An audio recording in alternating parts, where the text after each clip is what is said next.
Om Swastiastu pemirsa Bali TV, dimanapun Anda berada, kembali saya Nyoman Winata, redaktur pelaksana harian Bali Pos ya, menjumpai Anda dalam Bali Pos Talk. Kali ini kita masih mengangkat topik dari G20, yang dimana Bali menjadi tuan rumah. Gegap gempita hiruk pikuk ya, di Bali terjadi menyambut pelaksanaan KTT G20. Tentu ini menjadi catatan penting buat kita.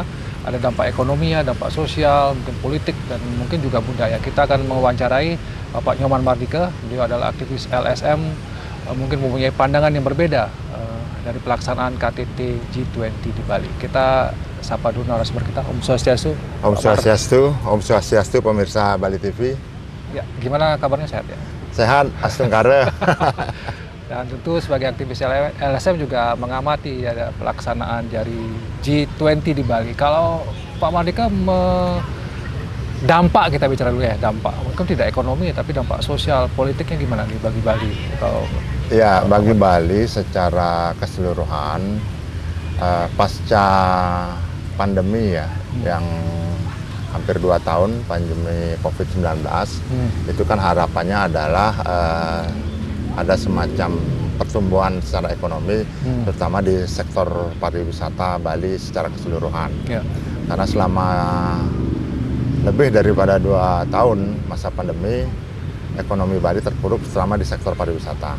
Nah, di momentum G20 ini, gitu, harapan masyarakat Bali secara keseluruhan, recovery terhadap pertumbuhan ekonomi dan juga terutama di sektor pariwisata itu sangat ditunggu sebenarnya. Nah, makanya ada tema di G20 itu kan recover together, strong together. Recovery apa? Ya. Nah, itu kan itu yang diharapkan. Pertanyaan berikutnya adalah together-nya itu siapa? Gitu. Together-nya apakah hanya segelintir orang yang menikmati dari nanti apabila G20 ini memang menghasilkan sebuah pertumbuhan ekonomi, dampak sosialnya seperti apa dan sebagainya gitu. Nah, itu siapa yang menikmati gitu. Apakah petani ikut menikmati? Apakah buruh nelayan juga ikut menikmati dan sebagainya gitu. Bisa iya, mungkin juga tidak. Gitu. Sama sekali.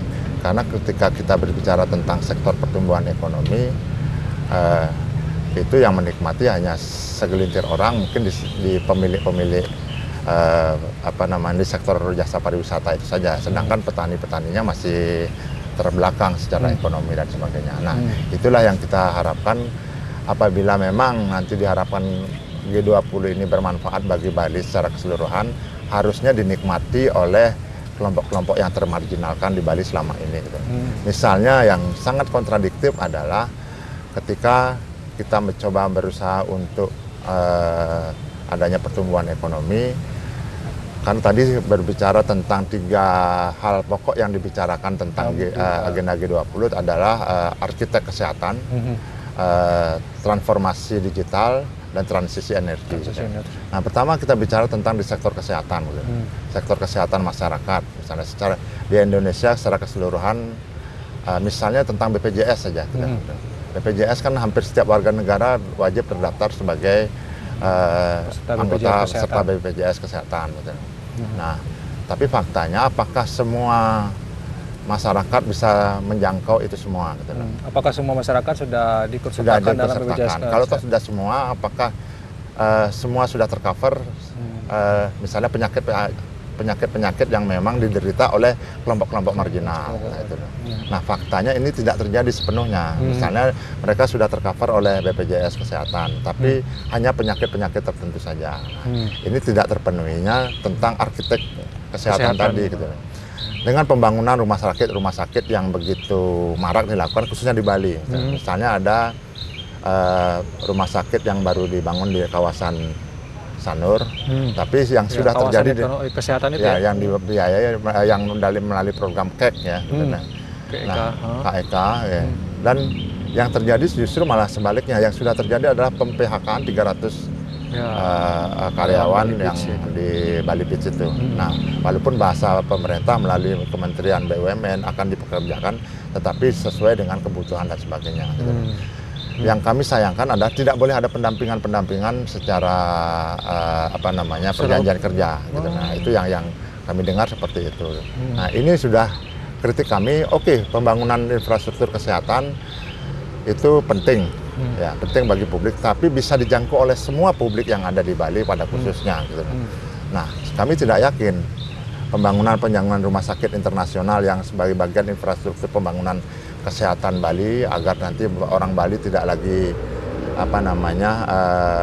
berobat ke Singapura atau ke Malaysia atau ke tempat-tempat lain atau ke China yang biasanya dilakukan oleh masyarakat Bali yang berduit. Tapi bagi masyarakat Bali yang tidak berduit, gimana? Apakah tetap dengan terlayani oleh puskesmas sudah lebih bagus? Nah, tetapi dalam konteks ketika urgensi membutuhkan penanganan yang lebih dalam, memerlukan dokter-dokter yang memang khusus bisa menangani penyakit-penyakit bagi kelompok masyarakat marginal, apakah itu bisa terlayani? Belum tentu. Nah, itulah siapa ya, together-nya itu siapa? Gitu. Itu di bidang kesehatan gitu ya? Sektor kesehatan. Belum kita bicara tentang di transisi, belum lagi transformasi digital ya? Transformasi digital. Nah, ini sekarang lagi sedang maraknya semua serba digitalisasi. Semua proses, ada secara positif, misalnya semua pengurusan perizinan sudah dilakukan secara via online dan sebagainya. Cuma permasalahan apakah semua masyarakat bisa memanfaatkan digitalisasi itu sendiri? Gitu. Apakah tidak menimbulkan sebuah kerumitan baru? Ataukah siapa yang menguasai digital itu sekarang? Kan lagi kita bicara siapa lagi? Ya kelompok-kelompok tertentu itu juga. Gitu. Misalnya konsumsi yang berlebihan terhadap sektor industrialisasi digital itu juga dikuasai oleh kelompok orang-orang kaya atau yang sering kami sebut dengan kelompok oligarki dan sebagainya. Itu faktanya demikian. Nah, sedangkan itu yang menikmati dari sektor-sektor yang memang kita. Tapi bagaimana masyarakat itu, harapan kami sebagai bagian daripada kelompok masyarakat Bali yang terlibat di dalam proses-proses dinamika sosial yang ada di Bali, harapannya adalah semua ketika transisi digital itu akan dibicarakan di G20, seharusnya dampaknya pasca G20 bisa tertransformasi digital di seluruh Bali secara keseluruhan. Sampai dalam pedesaan sekalipun, termasuk petani, nelayan dan sebagainya. Itu harapannya. Untuk itu perlu adanya semacam pengembangan sumber daya manusia. Nah, sinyal pengembangan terhadap sumber daya manusia itu belum terbangun secara maksimal di Bali pada khususnya. Yang di Bali itu sebenarnya tidak wilayahnya tidak besar. Sebenarnya kalau ada kemauan atau political will daripada pemerintah daerah provinsi Bali maupun pemerintah pusat, seharusnya bisa ya. Seharusnya bisa. Gitu. Oke, SDM gitu ya, untuk di transformasi digital. Nah, satu lagi isunya adalah transisi energi gitu ya. Transisi energi ini kan dari energi fosil, dari energi yang terbaru, energi baru yang terbarukan. Gitu.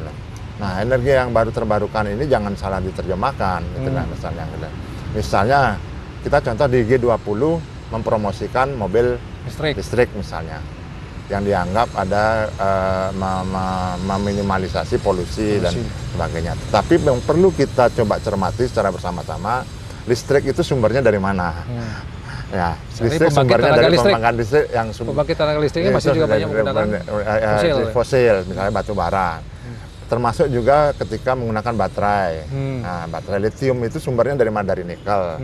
Nikel juga dari tambang dan sebagainya. Dan rata-rata sumber-sumber energi yang melalui batu bara, energi kotor lah, saya memang mengatakan, termasuk di adalah nikel dan sebagainya, itu lingkungan sekitar yang ada di sumber penambangan itu adalah bermasalah.